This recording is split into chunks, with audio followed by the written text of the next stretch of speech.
Alhamdulillahi Rabbil Alamin. Wabihi nasta'inu ala umuri dunya waddin.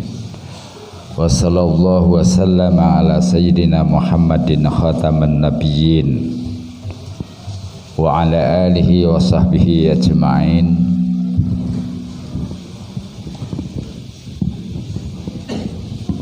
Asyhadu an la ilaha illallah wahdahu la syarikalah wa asyhadu anna Muhammadan abduhu wa rasuluh. Qala ta'ala a'udzu billahi minasyaitonir rajim.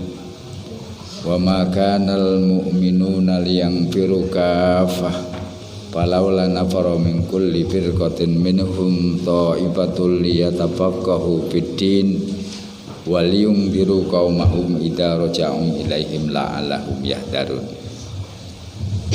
Qala Rasulullah SAW bi hadisihi as-salatu imaduddin faman aqamaha faqad aqamaddin wa man tarakaha faqad hadamaddin. Sadaqallahul azim wa sadaqa Rasul karim.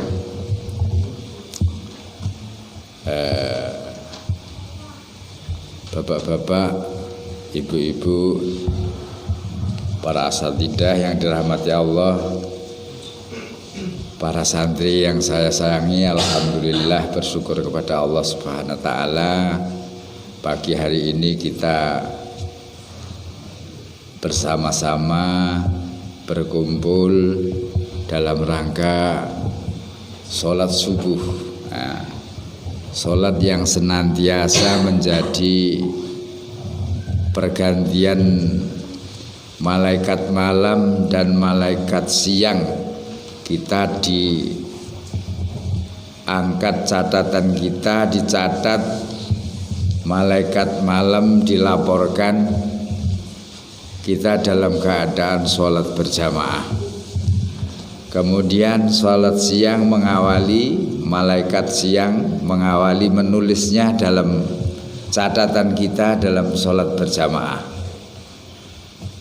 Kita mengawali paginya dengan sholat berjamaah. Mudah-mudahan kita mendapatkan doa daripada baginda Rasulullah SAW.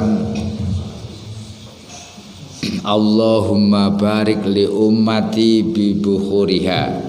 Ya Allah, berkailah umatku ini di pagi harinya. Ini kita mendapat keberkahan ini, Allahumma amin. Mudah-mudahan. Jadi kajian kita tentang sholat hampir 1 tahun ya. Nah, ini detail betul ya tentang sholat. Kenapa akan dibahas dalam kitab Safinatun Najah ini? Toharoh dan sholat ini begitu luas, begitu dalam. Karena ini toharoh merupakan syaratnya kita diterima sholat kita. Nah, maka toharohnya harus benar atau bersucinya harus benar. Nah, kemudian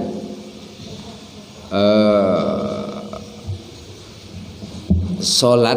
Nah, sholat adalah ibadah yang langsung kita setiap setiap kaum muslimin ini dituntut sholat kita. Nah, karena ibadah yang paling awwalu ma yuhasibu bihil abdu yaumal qiyamati as-shalah, bahwa yang pertama kali nanti akan dihisab ibadah kita yaitu sholat.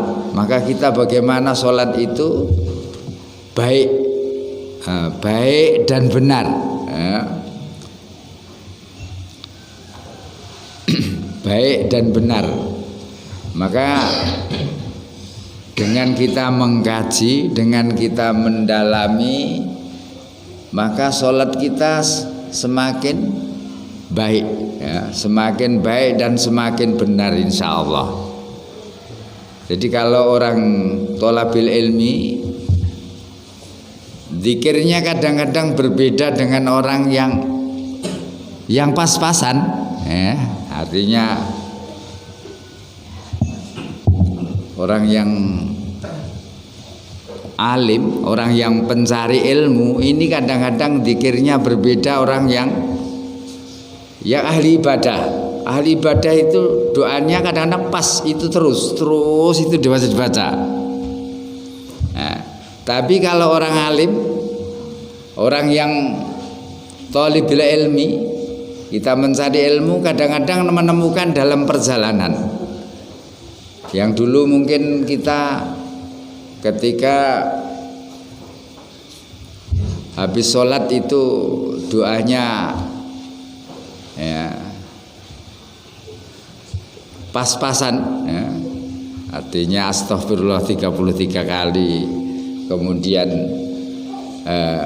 astagfirullah 3 kali, kemudian subhanallah 33, alhamdulillah 33, kemudian Allahu Akbar 33, dilengkapi dengan la ilaha illallah wahdahu la syarikalah lahul mulku walahul hamdu wa huwa ala kulli syai'in qadir, genapnya 100.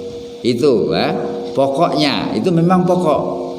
Nah, mungkin kalau thalabul ilmi nanti akan ditambah setiap habis sholat ayat kursi,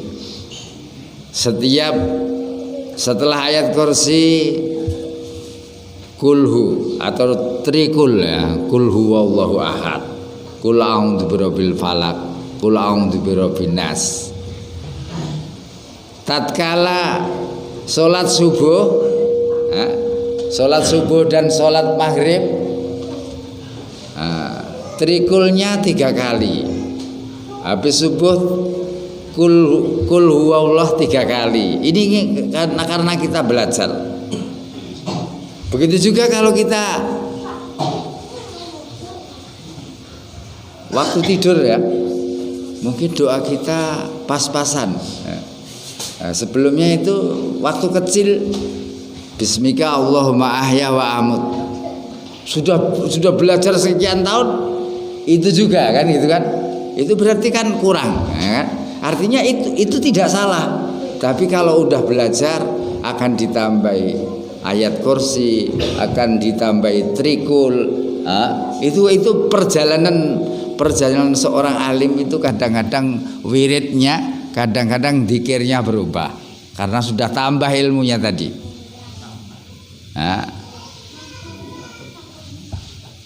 Sudah tambah ilmunya. Nah, yang setelah tidur tadi akan ditambah Allahumma aslamtu nafsi ilaik wa fawattu amri ilaik wal jahdu dhuhri ilaik.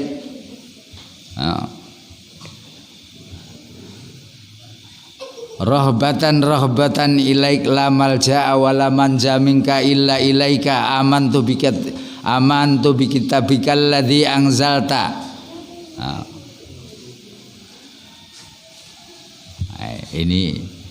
Ini contoh-contoh tambahan-tambahan ketika dalam perjalanan. Begitu juga maka kita sholat, sudah kita sampaikan ada keutamaan, ada yang paling utama. Paling tidak kita bisa menduduki.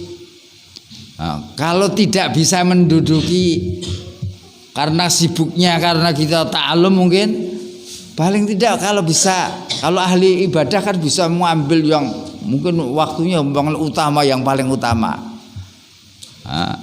Diimbangi karena dengan ilmu tadi, paling tidak kita bisa mengambil yang utama. Tidak bisa ngambil yang paling utama, berarti kita ngambil yang utama. Caranya begitu. Kita tidak bisa, kita akan mengurangi yang paling berbahaya, yang berbahaya dihindari. Ya bukan bisa begitu. Caranya seperti itu. Jadi bahasan kita di ujung-ujung sholat ya. Mudah-mudahan tadi mukadimahnya itu as-sholatu imaduddin, bahwa sholat itu tiangnya agama. Paman aqamaha faqad aqamaddin, barang siapa yang menegakkan sholat berarti dia telah menegakkan agama. Wa man tarakaha, barang siapa yang meninggalkan maka dia telah merobohkan artinya merobohkan agama. Maka posisi sholat itu bagaimana menjadi ibadah yang kita kapan saja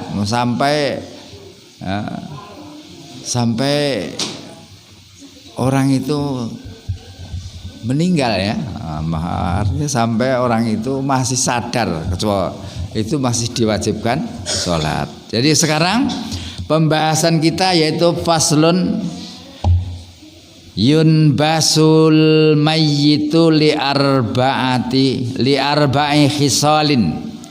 Ini bahasan kita sudah sampai ujung. Kemarin sholat jenazah kita bahas, kemudian sekarang kuburannya ya. Kemarin ada haknya orang yang meninggal itu kita memandikan, mengkafani, menyolatkan dan mengubur. Nah sekarang kadang-kadang ada dalam perjalanan hidup itu ada kuburan yang bermasalah ya. Ini di sini ya. Yunbasul mayyitu li arba'i khisalin. Jadi kuburan itu bisa digali, kuburan mayit itu bisa digali kembali dengan alasan 4 ini. Ya, nanti kalau dalam kadang-kadang kebijaksanaan pemerintah ada memindahkan juga itu ya. Jadi ini dasarnya ini. Yang pertama lil husli. Jadi tatkala mengubur itu mayat itu belum dimandikan, maka itu digali lagi, kemudian dimandikan dulu, kemudian baru dikubur kembali. Nah, artinya boleh digali. Bagaimana kalau sudah idza lam yataghayyar, apabila belum, artinya masih utuh. Kalau diperkirakan sudah busuk ya tidak usah, artinya sudah. Kan yang paling cepat itu biasanya kan apa Pak ya? Perut ya kan. Kalau kotoran itu termasuk manusia. Nah, itu kalau kita beteti ikan itu kan, itu kan yang paling kotorannya itu harus dibuang doa. Itu yang paling membusuk pertama kali di situ. Itu termasuk manusia. Nah ini boleh ya, boleh digali lantaran tadi belum dimandikan, kemudian dimandikan apabila diperkirakan belum berubah, belum rusak. Kalau sudah rusak ya tidak. Kemudian litaujihil ilal kiblah, tadi malah mungkin diadupkan ke itu boleh. Artinya tadi belum menghadap kiblat waktu menaruh itu ya. Kalau kuburan kita kan bukan kuburan, liang lahat kita ini secara umum ini kan di tengah-tengah ya. Jadi mungkin belum yang ngerti nggak ada, akhirnya malah miringnya ke sana. Mestinya kan miringnya ke sini ya kan.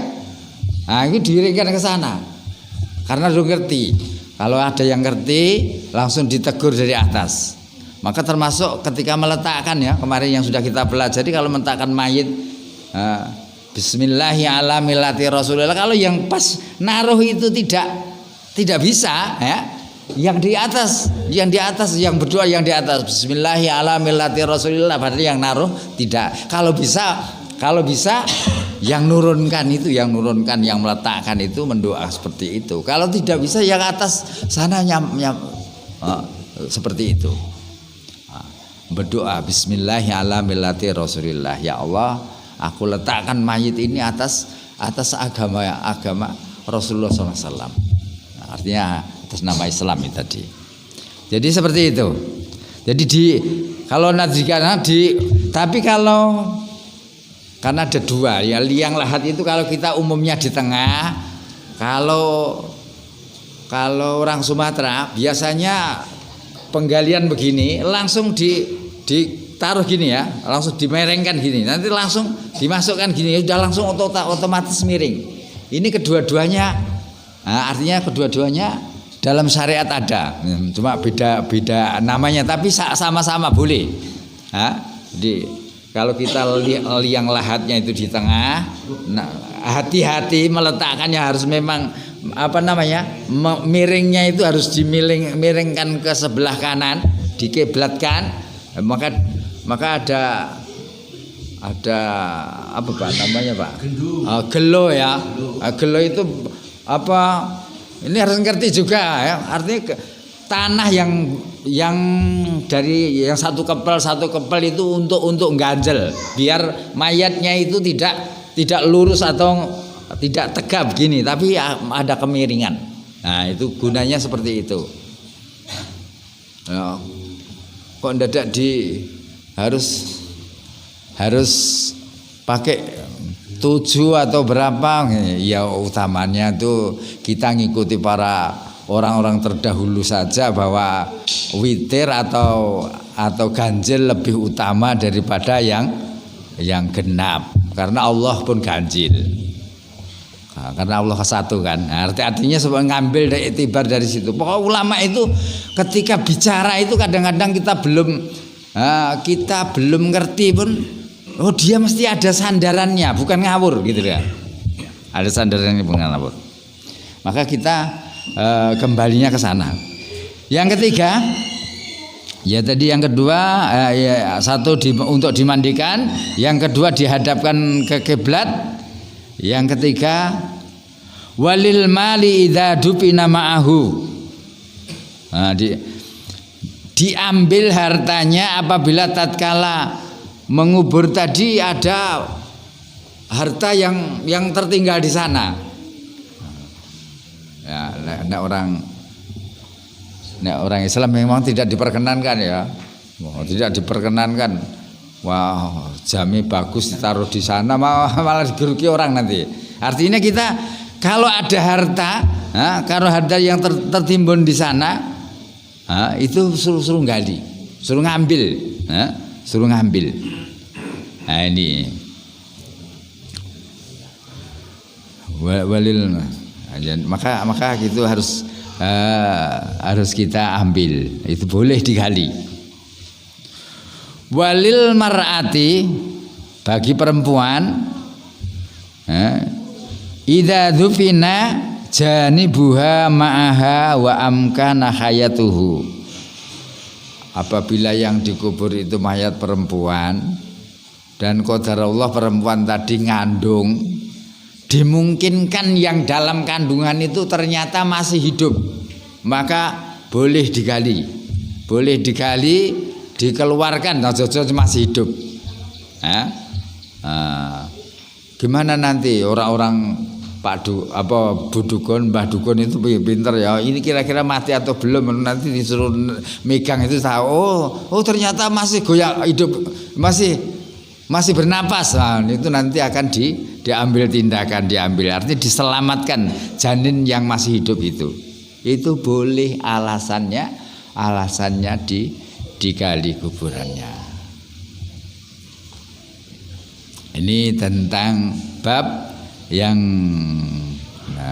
kadang-kadang dari pihak pemerintah itu ada penggalian atau pemindahan kuburan, alasan untuk dipindah kemana. Ini dasarnya pijakannya dari sini. Kemudian faslun baru, ini hampir terakhir ya. Memang bab sholat yang hampir terakhir ya. Faslun baru, al-isti'anatu arba'u khisalin. Jadi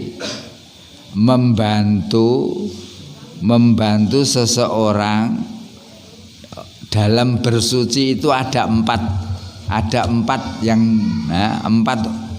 keadaan, 4 yang dibolehkan ya, gitu. 4 yang dibolehkan. Jadi membantu bersuci atau wudhu seseorang itu boleh enggak toh? itu boleh ya. Ada hal yang dibolehkan, ada yang wajib, ada yang tidak boleh. Nah, ini.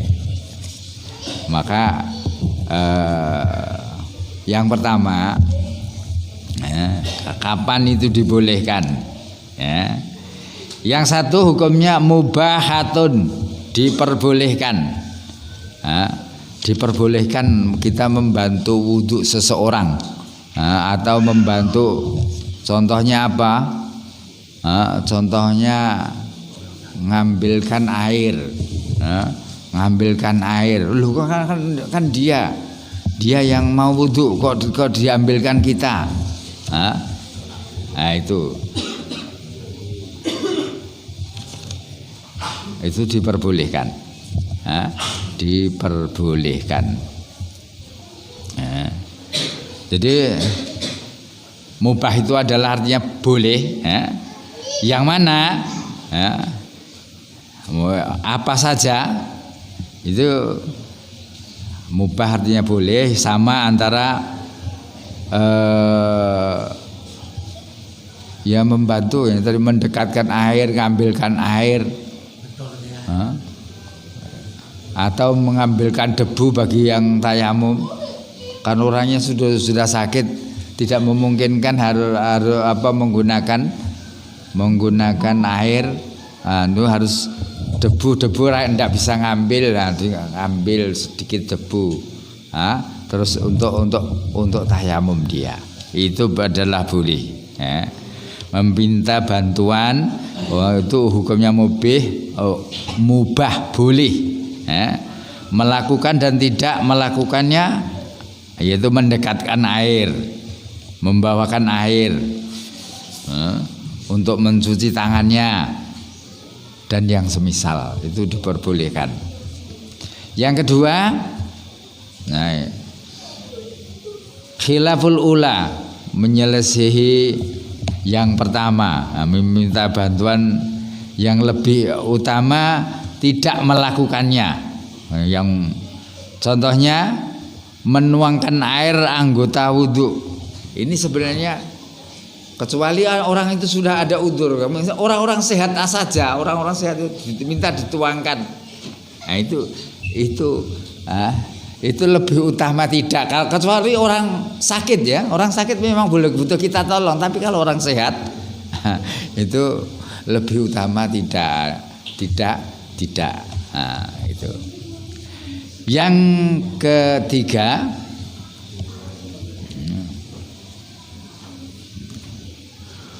makruhatun, ada hukum, maka ada boleh, ada yang menyelisih yang pertama, ada yang makruh.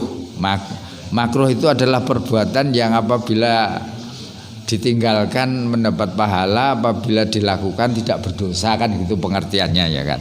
Nah, ini ya apa tindakannya, yang boleh dilakukan atau boleh ditinggalkan, tetapi tidak melakukannya karena ketaatan kepada Allah. Bagi orang yang membasuh anggota wudhu, itu dibasuhkan dalam keadaan normal, itu hukumnya makruh.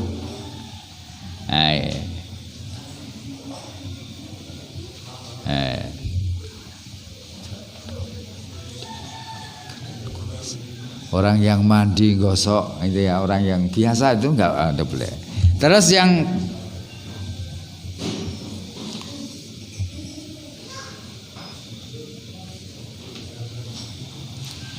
khilafullah menuangkan, kemudian yang makruh itu bagi orang yang menyuci anggota badan tadi ya. Terus kapan wajib? Wal wajibah, boleh kita menolong tadi, wal wajibah wajib, wahya lil marid, bagi orang sakit memang kita layani, tapi bagi orang sehat tadi ya, karena memang rangkaian ibadah itu untuk dirinya. Tapi kalau dibantu tadi, kalau sampai mendekatkan itu boleh ya kan. Tapi kalau sampai artinya harus mengusap wajahnya, mukanya, ya tadi yang tidak diperkenan. Tapi bagi orang yang sakit membantu yang demikian ini adalah boleh, ya boleh, ya, boleh. Al wajibah ya lil maridi indal ajzi, dan dia tidak mampu maka kita boleh bantu, boleh bantu semuanya tadi, ambil air di sana. Ini kok membahayakan kalau pakai air, ya sudah berarti diambilkan debu biar tayamum. Ini adalah bab yang terakhir tentang sholat. Kemarin toharoh, setelah toharoh terus sholat. Ini adalah bab yang terakhir ya. Kelas anak-anak kelas 1 nanti yang baru datang ini dipelajari nanti di kelas nih ya, biar menyusul nanti ya. Nanti demikian bahasan kita pagi hari ini, yaitu menghabiskan materi sholat. Mungkin ada pertanyaan? Ya, monggo. Apabila ada orang yang lagi di rumah sakit kemudian dia diinfus, itu kan cara untuk tayamum atau membaca apa wudu, itu caranya iya kan, kalau yang bersangkutan tadi memang harus wudu tidak ada masalah, ya dibantu wudu. Dibantu wudu tadi kan bisa sampai gerakan orang sakit ini hukumnya wajib bantu kita. Wudunya ya biasa saja, karena ternyata dengan wudu tadi malah menyehatkan. Itu berarti kita bantu wudunya ya seperti wudu biasa. Gitu. Cuma kita yang melakukannya. Terus kalau tidak memungkinkan wudu malah berbahaya, ya tayamum. Tayamum sekuat dia, kita gerak tangannya dia kita gerakkan, kita tempelkan. Tempel pertama kan ada satu ketuk. Kalau Imam Syafi'i kalau tayamum pertama gini, kemudian muka ini begini, artinya tidak boleh diginikan gini enggak, artinya sekali. Karena apa? Mustakmal, jangan sampai mustakmal. Kalau gini itu pakai mustakmal, artinya sekali tempel, terus begini, sudah selesai. Begitu aja yang kedua, tangan kalau Imam Syafi'i itu adalah diginikan, terus ditaruh di atasnya, kan kanan dulu, taruh di atasnya, set sampai sini kalau Imam Syafi'i. Kalau ada imam yang lain hanya sini ya, tapi Imam Syafi'i sampai sini, kemudian dibalik. Dibalik gini. Ini tidak boleh karena untuk ngusap tangan yang satu, maka harus sampai sini saja, langsung dibalik. Gini, terus langsung gini. Kenapa gini? Karena ini tadi sudah kena debu, maka tidak boleh lagi dikasanakan. Seperti itu. Artinya boleh, karena orang sakit itu boleh dilayani sampai gerakannya tadi. Kita hukumnya wajib membantu tadi. Gitu Pak G. Ada lagi? Dan yang kedua, orang stroke akan bergerak tidak bisa, bagaimana cara untuk, karena masih ambegan, masih Sholatnya atau bukan hanya tayamum. Ya, kita bantu wudunya. Kalau dia artinya wudu orang stroke kalau tidak membahayakan, wudunya tidak membahayakan, kita bantu wudu aslinya dulu, aslinya. Bantu orangnya ataukah yang membantu? Ya bantu kan dia nggak banyak nggak bisa gerak, maka airnya apanya itu kita bantu semuanya. Iya, seperti mau wudu orang yang meninggal, tapi kan belum meninggal. Tapi maksudnya itu dibantu semuanya boleh. Nggak bisa wudu berarti tayamum. Ya. Wonten sanes? Nggih ya. Mudah-mudahan setelah ini insya Allah taharah dan kita anggap bahasan ini sudah selesai dalam kitab Safdatun Najah. Nanti kalau dalam perjalanan menerangkan abda yang istilahnya penerapan itu kadang-kadang kita menemukan kesulitan, ya kita tanyakan. Saya kira itu yang kita sampaikan, dan insya Allah kita akan pindah ke bab berikutnya nanti insya Allah waktu yang akan datang. Demikian, alhamdulillah, wassalamualaikum warahmatullahi wabarakatuh.